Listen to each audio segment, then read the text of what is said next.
הוא שקרן! הוא רמאי! כל התקשורת! במקום לצלם אתם תצאו להלוויה! אתם תבואו מחר להלוויה? אבל לא קרה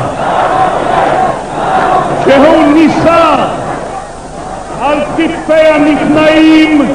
לביטויים שנשמעים עכשיו ברחוב נגד יצחק רבין אין תקדים בישראל, אפילו לא בהפגנות הקשות נגד השילומים מגרמניה ונגד המחדל של מלחמת יום הכיפורים. את קורבנותיו של פושע המלחמה ערפאת. מטה מאמץ ארגן את ההפגנה. רוב חברי המטה הפוליטי ואחדים מראשי המטה המשותף ניצבים על מרפסת הנואמים. קשה להניח שהקריאות הקצובות בשפה הבוטה לא נשמעות באוזני המנהיגים. באותו רגע כשאני הגעתי למקום וראיתי את הכרזות, הרגשתי שאני לא יכול להיות שם, פשוט ירדתי.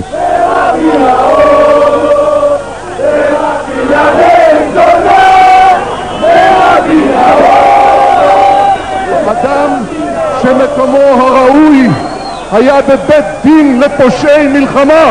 נתניהו מדבר על יאסר ערפאת והקהל צובח רבין בוגד.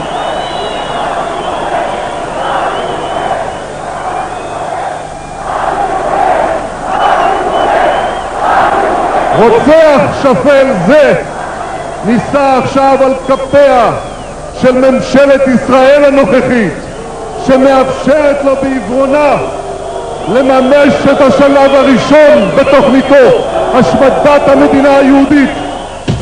תמונות אלה ברובן לא נראו במהדורות החדשות של הערוץ הראשון והשני. התמונות הקשות צולמו בידי רשתות הטלוויזיה הזרות.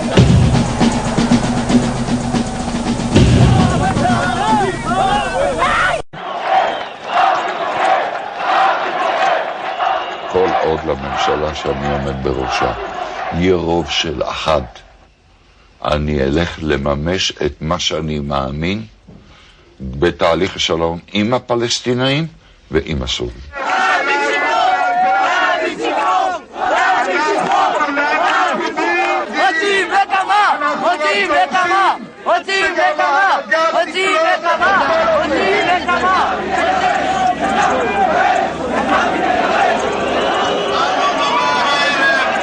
ביום הכיפורים באנו לביתו של ראש הממשלה יצחק רבין עם נוסח התפילה שחובר בידי שלושת מקובלים, ונוסח התפילה היה פולסה דנורה, תפילה על כך שהאיש הזה יסתלק ממעשיו הרעים בעולם הזה.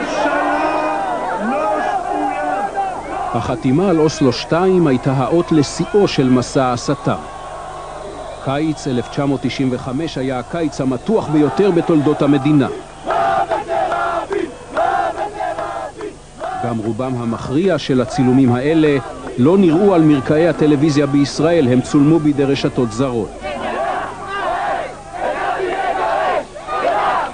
שני ערוצי הטלוויזיה בישראל סיקרו את שולי מסע ההסתה, והציבור הישראלי לא קיבל תמונה נאמנה.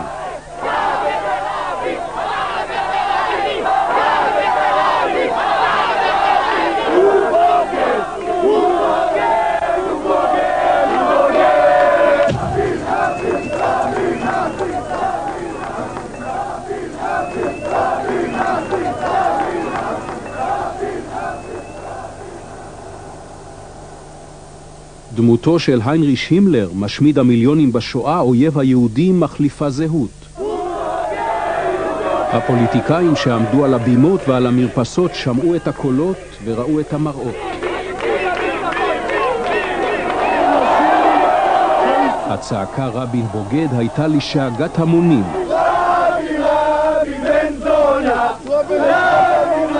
מעטים מקרב מנהיגי האופוזיציה מחו, אחדים הדירו רגליהם. הרוב בחרו לעצום עין או לקרוץ או להכחיש שראו את המראות. Gott